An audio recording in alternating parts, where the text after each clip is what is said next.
अस्सलाम वालेकुम। हम आज ग्रुप थ्योरी की लास्ट मीटिंग करेंगे। इसमें कुछ इंपॉर्टेंट चीज़ें रहती हैं जो कि हम आज डिस्कस करेंगे। उसके बाद ये कोर्स हम एंड करेंगे, क्योंकि चीज़ें तो काफ़ी हैं ग्रुप थ्योरी में, बट हम निलपोटेंट सोलेबल ग्रुप और जो एडवांस चीज़ें हैं उनको नहीं पढ़ेंगे, क्योंकि वो आ जाती है एडवांस में ज़रा, तो वो टेस्ट वगैरह के हवाले से फिर उसमें नहीं आता। तो हम जो चीज़ें रहती हैं कुछ इंपॉर्टेंट उनको आज डिस्कस करेंगे। अगर किसी का क्वेश्चन है तो वो पूछ सकता है। ठीक है। तो सबसे पहले हम जिस टॉपिक को आज पढ़ेंगे वो हमारे पास क्या होगा, कॉन्जुगेट एलिमेंट के। कॉन्जुगेट एलिमेंट हमारे पास क्या होता है। ठीक है। डेफिनेशन तो यहाँ पर मैं थोड़ी सी मैथमेटिकली वे से लिख दूंगा कि अगर हमारे पास एक ग्रुप जी है, एक अगर हम ग्रुप जी लेते हैं और उसका एलिमेंट हम लेते हैं इडेंटिटी के अलावा, मतलब इडेंटिटी के अलावा एलिमेंट लेते हैं, और वो कहाँ से बिलोंग करता है, जी। अब कॉन्जुगेट एलिमेंट में से एलिमेंट कौन सा होगा कि जिस वे से लिख के ए इज इक्वल टू क्या आ जाए हमारे पास, बी और जी, और यहाँ पर जी का क्या आ जाए, इनवर्स आ जाए। आपको पता है, अगर हम जिस तरह की ये कैटेगरी यूज कर रहे हैं, इस तरह की कैटेगरी को हमने एक होमोमॉर्फिज्म में भी किया था, और वो होमोमॉर्फिज्म ऑटोमॉर्फिज्म की तरह थी। और ऑटोमॉर्फिज्म भी दो तरह की थी, इनर ऑटोमॉर्फिज्म और आउटर थी। तो हमने इस तरह की ये जो स्पेशल केस जो मैंने लिखा है कॉन्जुगेट एलिमेंट वाला, तो ये हमने किस में की थी, इनर में की थी या आउटर में की थी, अगर याद हो, जहां पर हम एलिमेंट को फिक्स करके आगे चलते हैं और होमोमॉर्फिज्म फाइंड कर रहे होते हैं। इनर में।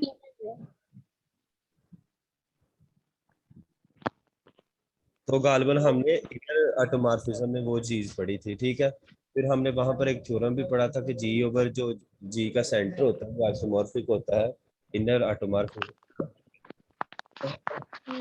ए एलिमेंट है वो बी का क्या होता है, कॉन्जुगेट होता है। और आपको पता है यहाँ पर ये जो जी है ये कहाँ से बिलोंग कर रहा होता है, ये बेसिकली जी से बिलोंग कर रहा होता है। और बी कहाँ से बिलोंग कर रहा होता है, ये भी हमारे पास जी में से ही बिलोंग कर रहा होता है। For are you belong to G. ठीक है। तो ए और बी जो होते हैं वो हमारे पास क्या होते हैं, ए और बी एक दूसरे के क्या होते हैं, कॉन्जुगेट एलिमेंट होते हैं। ठीक है। अब ए और बी अगर कॉन्जुगेट एलिमेंट हैं तो ए जो होगा उसके लिए हम एक रिलेशन डिफाइन करवाते हैं, ये वाला कॉन्जुगेसी वाला। ठीक है, कि ए कॉन्जुगेट है बी के, इसका मतलब है, अच्छा क्या हम लिख सकते हैं बी को इस तरह से लिख सकते हैं, बी इज इक्वल टू, हम लिख सकते हैं ये वाली चीज, मतलब ये चीज लिख सकते हैं क्या हम, तो यहाँ से हम क्या कह सकते हैं, एनीवन, पहले तो ए, बी ए का कॉन्जुगेट। तो यहाँ से हम क्या कह सकते हैं कि हमारे पास बी जो है वो ए के क्या है, कॉन्जुगेट है। ठीक है। तो आपको पता है कि एक आपने प्रॉपर्टी भी पढ़ी होगी कि जब ए कॉन्जुगेट हो बी के और बी कॉन्जुगेट हो ए के, तो ये वाली प्रॉपर्टी कौन सी होती है,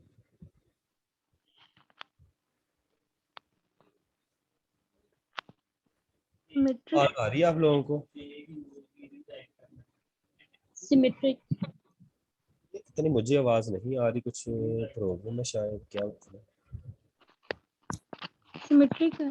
अच्छा, तो ये वाली जो प्रॉपर्टी होती है इसको हम सिमेट्री कहते हैं। ठीक है। और अगर ए जो होता है वो कॉन्जुगेट हो जाए ए के, तो इस प्रॉपर्टी को हम क्या बोलते हैं, रिफ्लेक्स रिफ्लेक्सिव। बोलते हैं। और अगर ए कॉन्जुगेट हो बी के और बी कॉन्जुगेट रिफ्लेक्सिव। बी के, तो ए कॉन्जुगेट किसके होगा, सी के। तो ये प्रॉपर्टी कौन सी होती है हमारे पास, ट्रांजिटिव।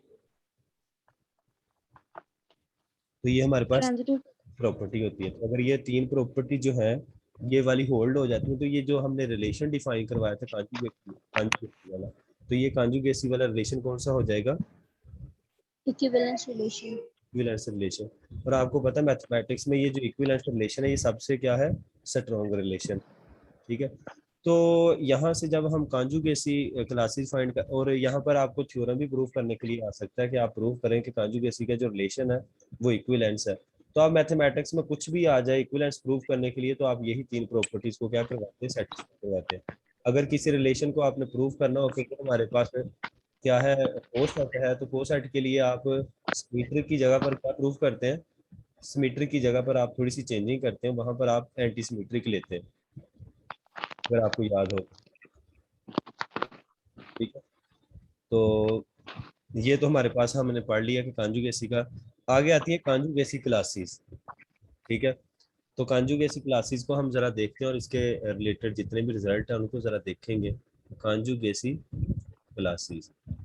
अब कांजुगेसी क्लासेस से क्या मुराद है कि अगर फॉर एग्जांपल एक एलिमेंट ए है वो जी से बिलोंग कर रहा है, तो हमने ए की कांजुगेसी क्लासेस फाइंड करनी है। अगर तो कांजुगेट एलिमेंट की समझ आ गई तो इसका मतलब है कि ए की कांजुगेसी क्लासेस में वो एलिमेंट आएंगे जो ए के क्या होंगे, कांजुगेट होंगे।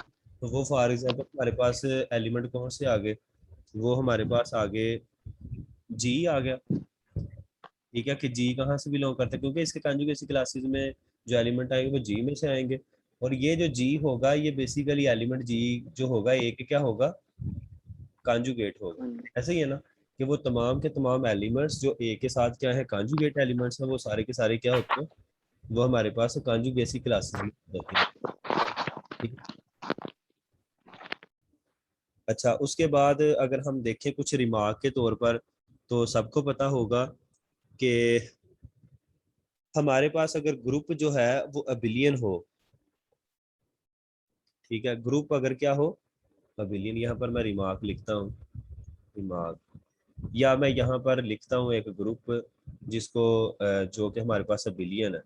फॉर एग्जांपल रिमार्क है, इसमें मैं V4 ग्रुप लेता हूँ, और V4 ग्रुप में कौन कौन से एलिमेंट आते हैं, 1 आता है, अल्फा आता है, बीटा आता है और अल्फा बीटा आता है। कोई बताएगा कि यहाँ पर 1 की कांजुगेसी क्लास क्या है, 1 की, One. 1 है। और यहाँ पर अल्फा की अगर देखें तो अल्फा की भी कांजुगेसी क्लास में क्या आ जाएगा, ओनली Alpha. आ जाएगा। इस तरह से अगर देखें आप कांजुगेसी क्लासेस बीटा की, तो वो क्या आ जाएगी, बीटा आ जाएगी।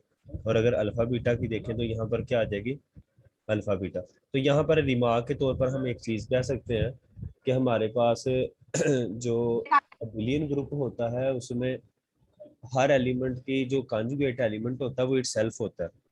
ठीक है, मतलब हम ये कह सकते हैं कि each conjugacy classes of the finite abelian group is क्या होता है, सिंगलटन सेट होता है, अगर आपको याद हो तो।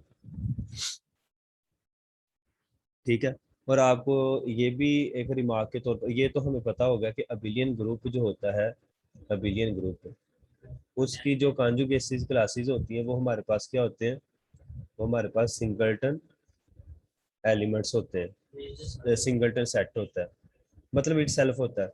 अब एक रिमार्क और है कि कांजुगेसी क्लासेस का जो ऑर्डर होता है वो ग्रुप के ऑर्डर को क्या करता है, डिवाइड करता है।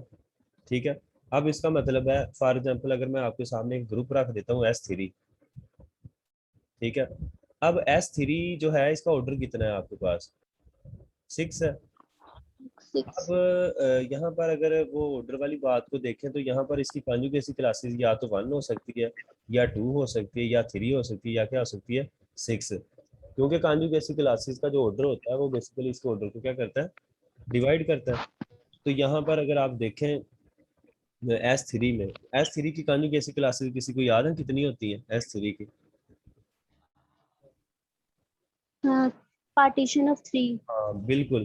तो यहाँ पर एक फार्मूला को याद रखिएगा, क्योंकि विजय खन्ना ने इसको लिखा है कि जो सिमेट्रिक ग्रुप होते हैं वो बेसिकली हमारे पास उनकी कॉन्जुगेसी किसके बराबर होती है, बेसिकली उसकी पार्टीशंस के बराबर होती है। ठीक है, अब यहाँ पर पार्टीशन से क्या मुराद है, मतलब अगर हम यहाँ पर 3 लिखें तो 3 की पार्टीशंस कितनी बनती है, 3 को हम ऐड कर सकते हैं किन वे से, 1 + 1 + 1 इज इक्वल टू क्या आ जाएगा, 3। और एक वे कौन सा है, 2 + 1 इज इक्वल टू 3। क्या कोई और वे है जिससे हम ऐड कर सकते हैं 3 को,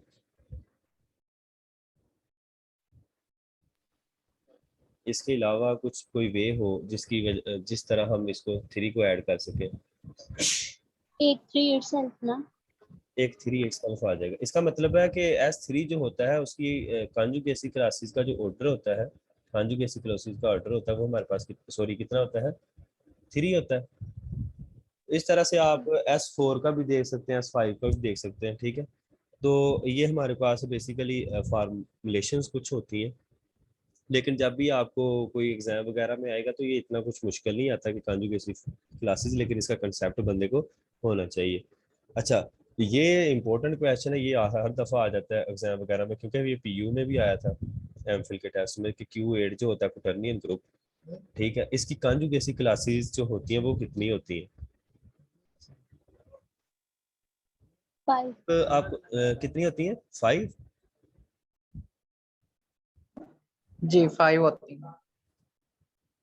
5।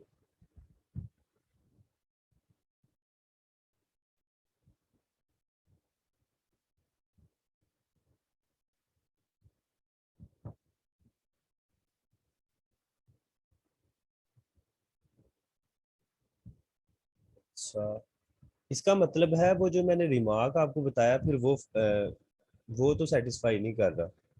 फिर वो रिमार्क जो है मतलब कॉन्जुगेसी क्लासेस जो होती हैं उनमें जो एलिमेंट्स की तादाद होती है वो आई थिंक सो डिवाइड करती है ग्रुप के ऑर्डर को। क्या ख्याल है? क्योंकि ये यहाँ पर ऑर्डर अगर Q8 का देखें तो वो तो हमारे पास 8 है। तो Q8 की अगर कॉन्जुगेसी क्लासेस देखें तो वो हमारे पास कितनी है? वो हमारे पास 5 है। तो अब 5 से मुराद ये है कि अब 5 तो डिवाइड नहीं करता 8 को, इसका मतलब है वो रिमार्क हमारे पास क्या हो गया? फास हो गया। तो वो रिमार्क ये था, मेरे दिमाग से निकल गया था, वो ये था कि हमारे पास जो कॉन्जुगेसी क्लासेस में एलिमेंट्स होते हैं, ठीक है, उनका जो ऑर्डर होता है वो हमारे पास उसको क्या करता है? डिवाइड कर रहा होता है। यहाँ पर अगर हम Q8 में देखें तो यहाँ अगर किसी को याद हो तो आयोटा की कॉन्जुगेसी क्लासेस में कौन कौन सा एलिमेंट आ जाएगा? एक आयोटा आ जाएगा और एक कौन सा आ जाएगा? माइनस आयोटा आ जाएगा। इसी तरह से अगर आप जे को देखें तो जे में कौन सी चीज आ जाएगी? ए क्या आ जाएगा? जे आ जाएगा। एक क्या आ जाएगा? माइनस जे। और के को देखें तो के में क्या आएगा? के आ जाएगा और क्या आ जाएगा? माइनस के आ जाएगा। और वन की कॉन्जुगेसी क्लासेस में क्या आएगा? वन। 1। वन वन आ जाएगा और माइनस वन में क्या आ जाएगा? माइनस वन आ जाएगा। तो वो रिमार्क, सॉरी वो मिस्टेक थी, वो रिमार्क ये था। अब देखें इसमें दो एलिमेंट है, ये इसको डिवाइड करेंगे, इसमें दो एलिमेंट है, ये Q8 के ऑर्डर को डिवाइड करेंगे।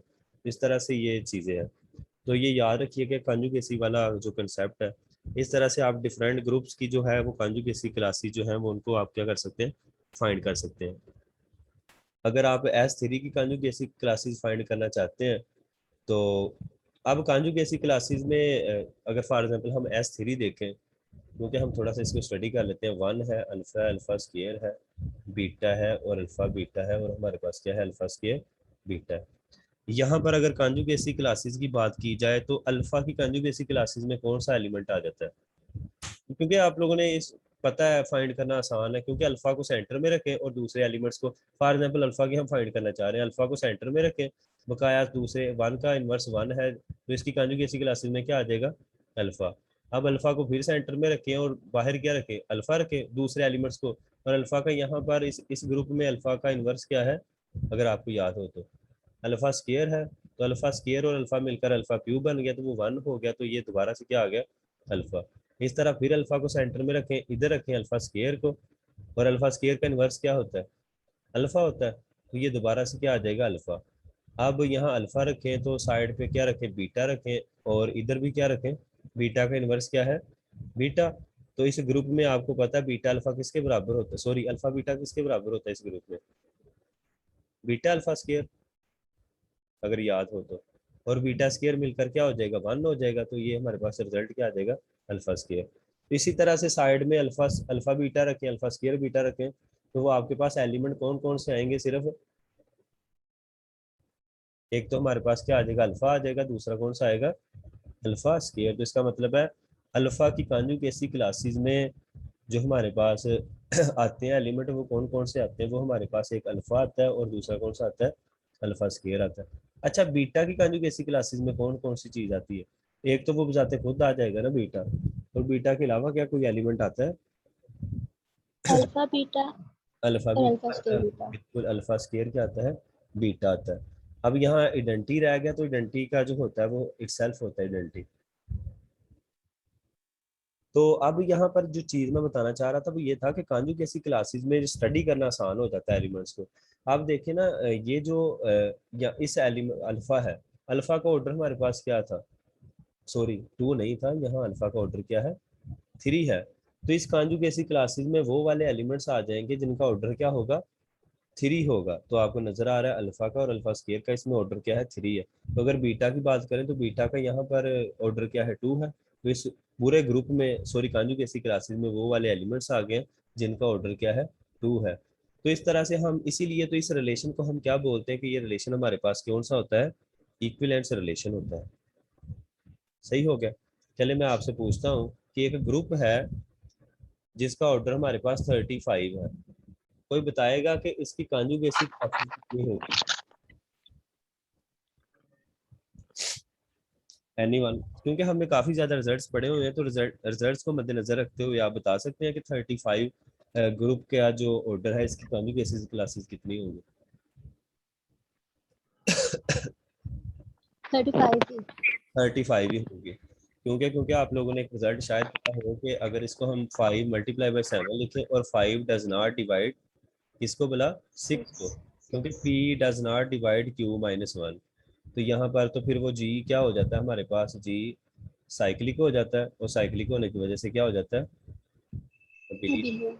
और अबिलियन होने की वजह से हमने पढ़ा कि उसकी जो कॉन्जुगेसी क्लासेस होंगी वो फिर 35 ही आ जाएंगी। तो इस तरह से रिजल्ट्स को काफ़ी, इस तरह से आप 15 ऑर्डर्स वाले को भी देख सकते हैं, डिफरेंट तरह के ग्रुप्स को आप चेक कर सकते हैं कि वो हमारे पास क्या होता है। ठीक है, अगर मैं आपसे पूछूं कि एक ग्रुप है U8, बताएं कि इसकी कॉन्जुगेसी क्लासेस कितनी होंगी, कॉन्जुगेसी क्लासेस कितनी होंगी, तो कितनी होंगी U8 की? 4। हाँ जी 4, क्योंकि U8 में एलिमेंट्स बेसिकली कितने हैं, 4 है, 1 3 5 और कितने हैं 7, ये क्लासेस के एलिमेंट है। और U8 आपको पता है ये ग्रुप कौन सा होता है, अबिलियन होता है, तो अबिलियन होने की वजह से आपको अंदाजा होगा कि इसकी कॉन्जुगेसी क्लासेस कितनी होगी, 4 होगी। ठीक है, तो अब्दुलसलाम में हमें एक MCQ बस ग्रुप थ्योरी का आया था, वो ये था कि अगर किसी ग्रुप का ऑर्डर, मुझे जहाँ तक याद है किसी ग्रुप का ऑर्डर जो है वो 243 है, ठीक है, तो हमें ये MCQs आया था कि इस ग्रुप में क्या पॉसिबिलिटी है कि किस किस ऑर्डर का एलिमेंट मौजूद होगा। बात समझ आ रही है? दोबारा से सुने कि एक ग्रुप है जिसका ऑर्डर 243 है, ये सिर्फ एक ग्रुप थ्योरी का MCQ था, 10 MCQ थे। तो क्वेश्चन ये था कि इस ग्रुप में क्या पॉसिबिलिटी है, अकॉर्डिंग टू द, ये भी लिखा हुआ था according to the Cauchy theorem, कि उसमें हमारे पास एलिमेंट का ऑर्डर क्या होगा, तो वो ऑप्शंस थे यहाँ। वैसे आप बता दें ऑप्शंस के बगैर कि क्या पॉसिबिलिटी है अगर किसी को, क्योंकि जब भी आप किसी भी ग्रुप का ऑर्डर देखते हैं ना तो उसको आप प्राइम फैक्टराइजेशन में किया करें। तो 243 को हम क्या लिख सकते हैं यहाँ पर, ये 7 पे जाता है या किस पे जाता है, आई थिंक सो ये किस पे जाता है, 243 था या क्या था, 3 पे चला जाएगा। 3 पे चला जाएगा। ठीक है, तो ये क्या हो जाएगा, 8 हो जाएगा और ये 1 हो जाएगा। तो इसको हम मजीद क्या लिख सकते हैं, इसको 3 के साथ लिख सकते हैं। ठीक है, तो ये क्या हो जाएगा हमारे पास 3, और हमारे पास क्या आ जाएगा,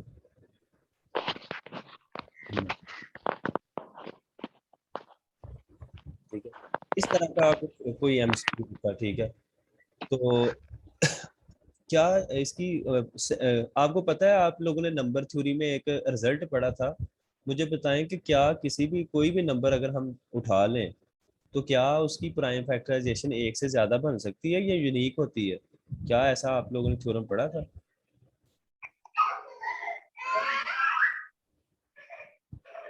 प्राइम फैक्टराइजेशन तो यूनिक होती है। हाँ यूनिक होती है। तो यहाँ काशी थ्योरम के मुताबिक ये था कि अगर किसी भी ग्रुप जो है, फाइनाइट ग्रुप है, उसके ऑर्डर को डिवाइड करता है तो प्राइम नंबर, तो यहाँ पर प्राइम नंबर कौन सा डिवाइड कर रहा है 243 को, 3 डिवाइड कर रहा है ना। ठीक। तो यहाँ ग्रुप में लाजमी तौर पर एक ऐसा एलिमेंट लाजमी होगा कि जिसका ऑर्डर क्या होगा, 3 होगा। ठीक है, तो ये हमारे प्रकाशित थ्योरम हमें इस चीज़ की गारंटी देता है। अब वहाँ पर इंटरव्यू में एक और भी क्वेश्चन पूछा गया था कि बताएं कि फंडामेंटल थ्योरम ऑफ क्या होता है, मुझे ये नहीं याद आ रहा। नंबर थ्योरी में एक फंडामेंटल थ्योरम होता है जिसमें हम किसी भी नंबर को ना, मैं यहाँ पर लिख देता हूँ, तो अगर हमारे पास n नंबर है तो हम लिख सकते हैं p की power alpha 1 multiply by p की पावर अल्फा 2, और यहाँ पर प्राइम जो है ये डिस्टिंक्ट हो सकते हैं, मतलब p q और यहाँ पर r और अल्फा 2। ठीक है, ये वाला थ्योरम मेरे से पूछा था, तो ये भी जहन में रखें, इसका प्रूफ भी आ सकता है क्योंकि ये लिखा भी हुआ है आउटलाइन में ना, फंडामेंटल थ्योरम ऑफ, पता नहीं आई थिंक क्लास में होते हैं। अच्छा, इसके बाद कॉन्जुगेसी क्लासेस का जब खत्म होता है तो उसके बाद हम एक चीज़ और डिस्कस कर लेते हैं, उसके बाद हम इस मीटिंग को खत्म करते हैं। हम थोड़ा सा पढ़ते हैं कि नॉर्मल सीरीज क्या होती है, और हमने क्योंकि पढ़ना है जो है वो क्या कहते हैं, सिंपल ग्रुप कौन से होते हैं। तो सबसे पहले मैं यहाँ पर नॉर्मल सीरीज लिखूंगा कि नॉर्मल सीरीज क्या होती है।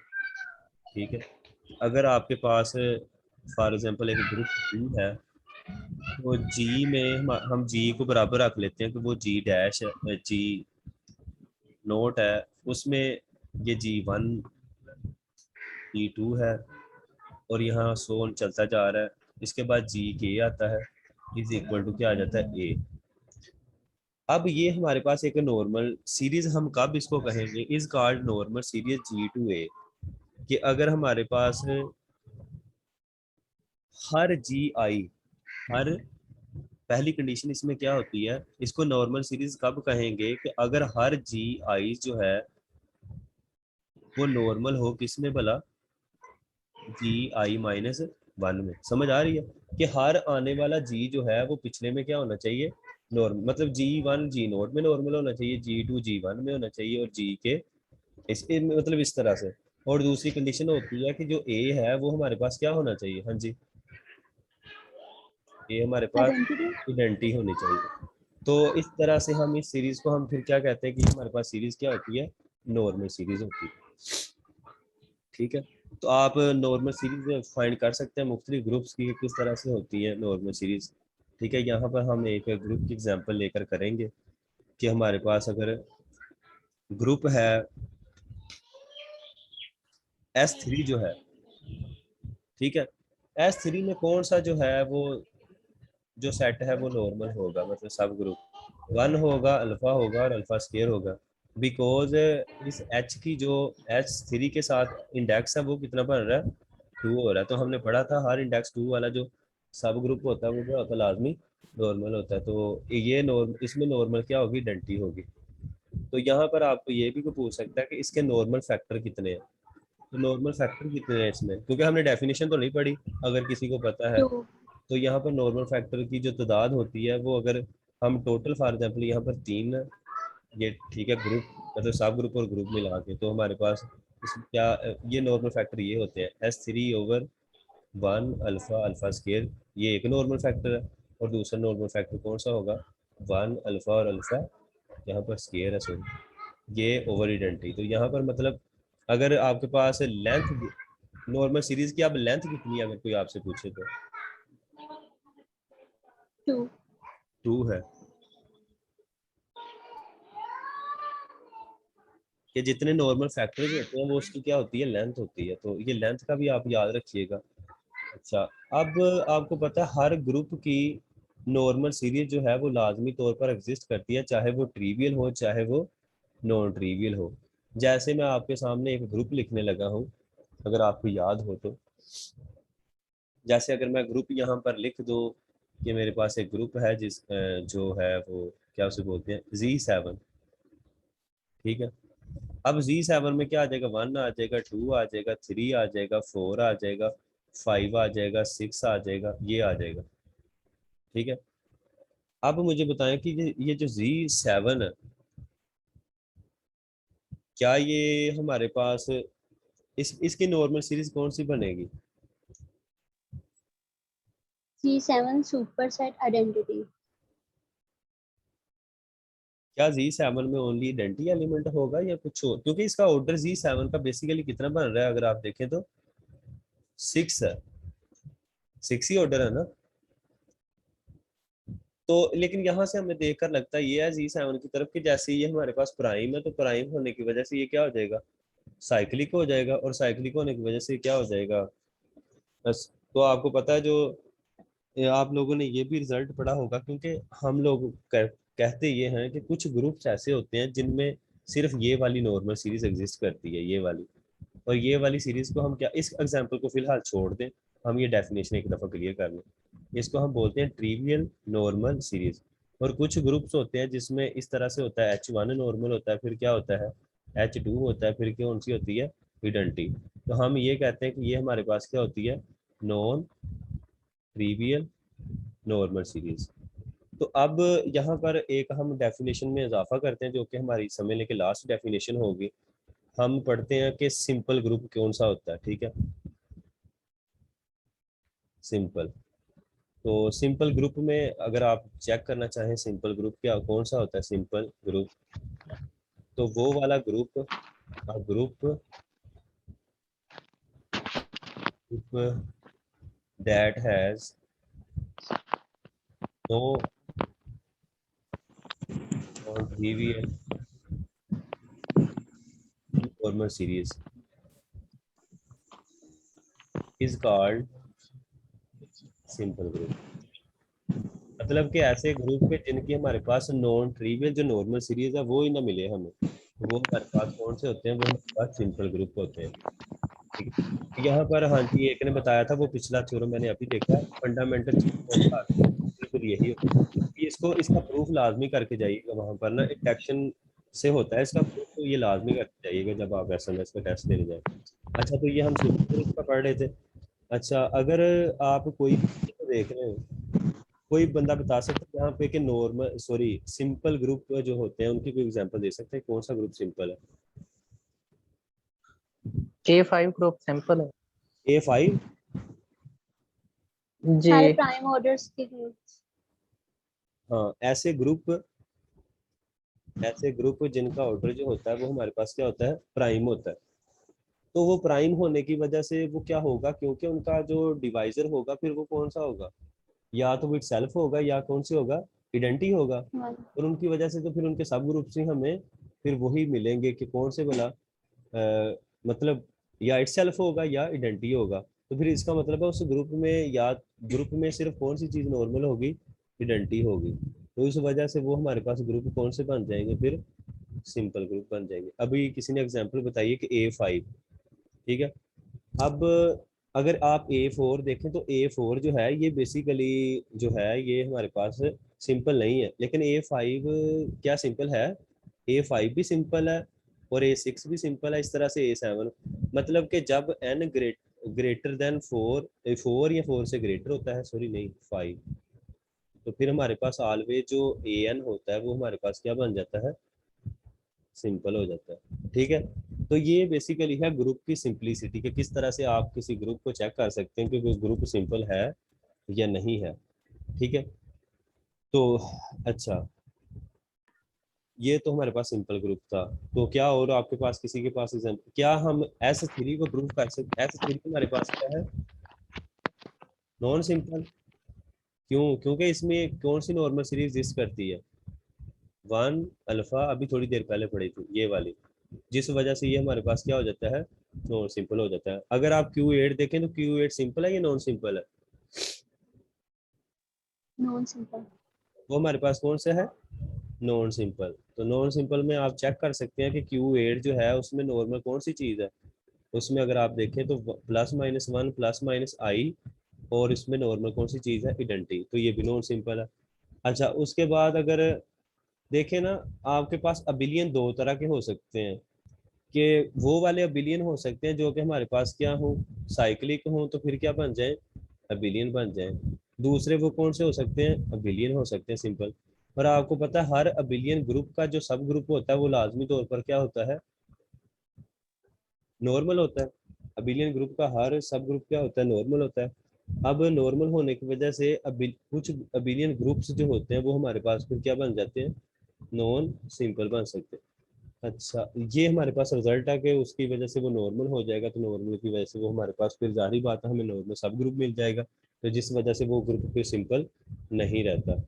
ठीक है, तो ये हमारे पास बेसिकली थी नॉर्मल सीरीज थी, नॉर्मल, क्योंकि हम इसका जो मेन मेन रिजल्ट्स हैं वो पढ़ रहे हैं कि हमारे पास क्या चीज़ है, सिंपलिसिटी क्या है ग्रुप की। ठीक है,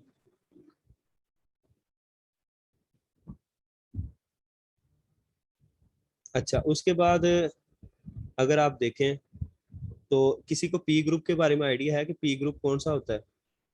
क्योंकि हमारे पास 2-4 मिनट हैं तो पी ग्रुप्स को भी हम स्टडी कर लेते हैं थोड़ा सा। पी ग्रुप, ठीक है, पी ग्रुप कौन से होते हैं कि जिसमें किसी भी ग्रुप का जो ऑर्डर होता है वो हम, अगर फॉर एग्जाम्पल इसमें एक ग्रुप जी ले लें, तो जी का ऑर्डर अगर हम पी की पावर में लिख सकें तो वो हमारे पास क्या होता है, पी ग्रुप होता है। कोई एग्जांपल दे सकता है कि पी ग्रुप कौन सा है? मतलब फॉर एग्जांपल अगर हम Q8 लें तो Q8 का ऑर्डर हमारे पास क्या है, 8 है, तो 8 को हम क्या लिख सकते हैं, प्राइम। तो ये देखें 2 यहाँ पर प्राइम है, तो हम उसको क्या बोलेंगे, ये हमारे पास क्या है,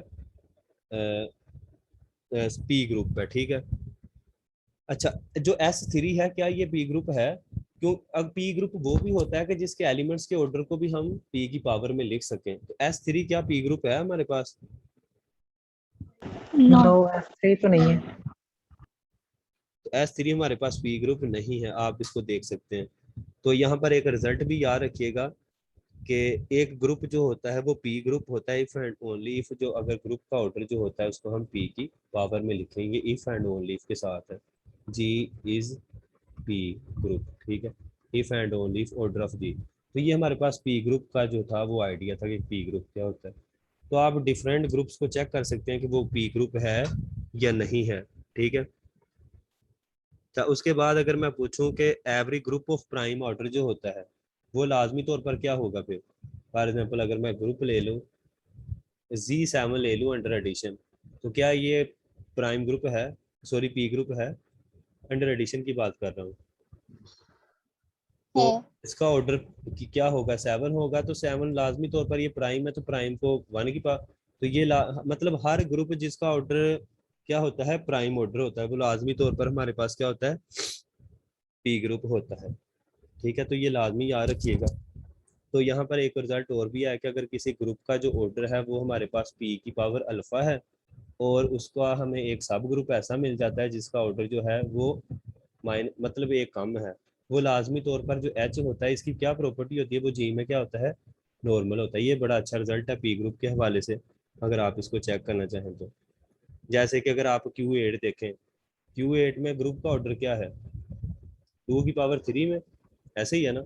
और एच का ऑर्डर क्या है हमारे पास, कोई आपको मिलता है एच का ऑर्डर जो 2 है? फॉर एग्जांपल अगर आप एच ये देखें ना, ये आपके पास एच का ऑर्डर हम लें 1 और -1, तो यहाँ पर क्या बनेगा फिर, 2 की पावर 3 -1, ये क्या बन जाएगा, 2 की पावर 2। तो इसका मतलब है एच फिर क्या होगा, जी में क्या होगा, नॉर्मल होगा, ठीक है। ये रिजल्ट की समझ आ गई आपको?